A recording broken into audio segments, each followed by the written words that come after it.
अगस्त 2025 ने पाकिस्तान को बहुत नुकसान पहुंचाया है, स्पेशली फ्लड्स की वजह से जो मुल्क के हर एक हिस्से को तबाह कर रहे हैं। पंजाब में जितने बड़े और ख़तरनाक फ्लड्स आए हैं उतने शायद ही पहले कभी देखे गए हों। इन सब के पीछे तेज़ और मुसलसल बारिशें तो हैं ही, लेकिन इंडिया की तरफ से अचानक इतना सारा पानी छोड़ देना भी एक बहुत बड़ा सबब है। ये पानी इंडस रिवर सिस्टम के थ्रू पाकिस्तान में दाखिल हो रहा है और इसने हालत को और भी ख़राब कर दिया है। चलिए आज के इस वीडियो में डिटेल में समझते हैं कि ये सब क्यों हो रहा है, इसके पीछे का असल रीज़न क्या है और इसका पाकिस्तान पर क्या गहरा असर पड़ रहा है। चलिए समझने की कोशिश करते हैं आज के इस वीडियो में।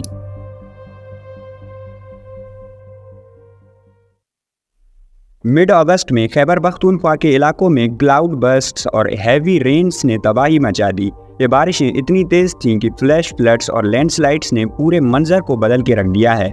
बूनर डिस्ट्रिक्ट में सिर्फ एक घंटे में 150 मिलीमीटर से ज़्यादा बारिश हुई, जिसकी वजह से 207 लोगों की जान चली गई और कई लोग अब भी मिसिंग हैं।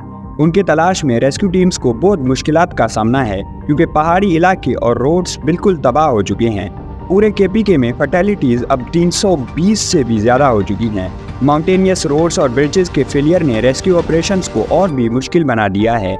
लोगों को हेलीकॉप्टर से इवैक्यूएट करना पड़ रहा है, लेकिन मौसम की वजह से ये भी मुमकिन नहीं हो पा रहा। एक हेलीकॉप्टर भी क्रैश हो गया जिसकी वजह से 5 लोगों की जान चली गई। ये फ्लड सिर्फ इंसानी जानों की ही नहीं बल्कि लोकल इकोनॉमी को भी बर्बाद कर रहे हैं। यहाँ पर टूरिज्म और एग्रीकल्चर का बहुत ज़्यादा लेना देना है। जून के आखिर में नेशन वाइड मानसून रेंज शुरू हुई थी, जिनकी वजह से अब तक 806 लोगों की जान जा चुकी है और 1100 से ज़्यादा लोग इंजर्ड हुए हैं। ये सिर्फ नंबर्स नहीं, हर घर की कहानी है। सिर्फ कुछ ही दिनों में नॉर्थ वेस्ट में 194 से ज़्यादा लोग बारिश, लैंडस्लाइड्स और फ्लैश फ्लड्स में मारे गए। बहुत सी जगहों पर लोगों के घर गिर गए और कई बच्चों और बुजुर्गों को ये तबाही बर्दाश्त नहीं हुई। अब बात करते हैं पंजाब के ईस्टर्न रीजन्स की, जहां 36 लाख से ज़्यादा लोग फ्लड्स का शिकार हुए हैं। सिर्फ पंजाब में ही 7 लाख से ज़्यादा लोगों को अपने घर छोड़ने पड़े और ये सिर्फ शुरुआत है। पूरे मुल्क के हिसाब से 14 लाख से ज़्यादा लोग अपने घर छोड़ चुके हैं और अभी फ्लड सिंध तक नहीं पहुंचे। सिर्फ पंजाब में 3000 से ज़्यादा गांव खाली कर दिए गए हैं, जहां लोगों के घर, फसलें और माशी ज़रिए सब तबाह हो गए। ये फ्लड्स पंजाब के लिए एक नया रिकॉर्ड हैं। आज से पहले इतने बड़े स्केल पर कोई भी फ्लड पंजाब में नहीं देखा गया है। 9 लाख से ज़्यादा लोगों को इवैक्यूएट किया जा चुका है और अराउंड 6 लाख जानवरों को भी सेफ जगह पर ट्रांसफ़र करना पड़ा। ये जानवर फार्मर्स की ज़िंदगी का एक बहुत बड़ा हिस्सा हैं और उनके नुकसान से फार्मर्स को लंबे टाइम तक असर पड़ेगा। गवर्नमेंट और NGOs रिलीफ कैंप्स बना रहे हैं, लेकिन पानी की वजह से डिजीज़ फैल रही हैं जैसे मलेरिया और डेंगू, जो सिचुएशन को और ज़्यादा ख़राब कर रहे हैं। 3 सितंबर को फ्लड फोरकास्टिंग डिवीज़न ने पंजाब के रिवर्स में extremely high water levels report किए। मसलन सतलुज के गंदा सिंह वाला के पास 3,11,000 कोजेक्स, रवि के सिदनाई के पास 1,58,000, चिनाब के मराला के पास 4,90,000 और चिनाब के खांकी के पास 5,30,000 कोजेक्स पानी था।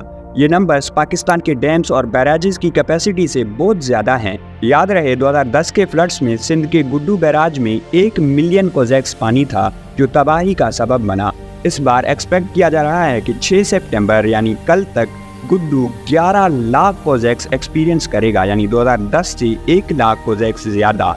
ये पानी पंजाब से गुजरकर सिंध में दाखिल होगा, जहां ऑलरेडी ड्रेनेज सिस्टम्स की बहुत कमी है और इस सब में सीधा सीधा इल्ज़ाम इंडिया पर लगाया जा सकता है। इंडिया ने अपने डैम्स से बहुत ज़्यादा पानी एक ही बार में छोड़ दिया, जिसकी वजह से ये हालत पैदा हो रही है। अगर इंडिया ये पानी ना छोड़ता तो फ्लड्स तो आते, लेकिन नॉर्मल लेवल के होते, इतना बुरा हाल नहीं होता। पहलगाम अटैक के बाद इंडस वाटर ट्रीटी को सस्पेंड किया जा चुका है, जिसकी वजह से इंडिया ने पाकिस्तान को कोई एडवांस नोटिस तक नहीं दिया और अचानक पानी रिलीज़ कर दिया। ये ट्रीटी 1960 से दोनों मुल्कों के दरमियान पानी के तकसीम को रेगुलेट करती थी, लेकिन अब टेंशन्स की वजह से ये वायलेट हो रही है। इंडिया के डैम्स जैसे सतलुज और रवि पर कंट्रोल ने ये मुमकिन बनाया है। रिपोर्ट्स के मुताबिक इंडिया ने मानसून के टाइम पर अपने रिजर्वॉयर्स को फुल करके रखा, फिर अचानक रिलीज़ कर दिया, जिससे डाउनस्ट्रीम पाकिस्तान में बहुत तबाही मची। ये सिर्फ नेचुरल नहीं बल्कि मैन मेड डिजास्टर का हिस्सा लगता है। अब सोचिए जब ये पानी सिंध में पहुंचेगा तो क्या होगा। सिंध ने पहले भी फ्लड्स देखे हैं जैसे 2010 और 2022 में, लेकिन अब जो वॉल्यूम आ रहा है वो बहुत ज़्यादा है। कराची और हैदराबाद जैसे शहरों को अर्बन फ्लडिंग का खतरा है, फसलें तबाह होंगी और मिलियंस को अपने घर छोड़ने पड़ेंगे। गवर्नमेंट को अभी से प्रिपरेशन करनी चाहिए, इंटरनेशनल एड मांगनी चाहिए क्योंकि उसके अलावा काम नहीं बनेगा, और इंडिया से डिप्लोमेटिक लेवल पर बात करनी चाहिए। ये फ्लड्स सिर्फ टेम्पररी नहीं हैं, क्लाइमेट चेंज की वजह से फ्यूचर में और बढ़ सकते हैं। पाकिस्तान को अपने वाटर मैनेजमेंट सिस्टम को मजबूत करना होगा, डैम्स बनाने होंगे और रीजनल कोऑपरेशन को बढ़ावा देना होगा, वरना हर 1-2 साल में ऐसे फ्लड्स आते रहेंगे और पाकिस्तान की इकोनॉमी को तबाह करते रहेंगे। अगर आपको कोई कन्फ्यूजन है तो आप मुझे कमेंट्स में बता सकती हैं। Thank you.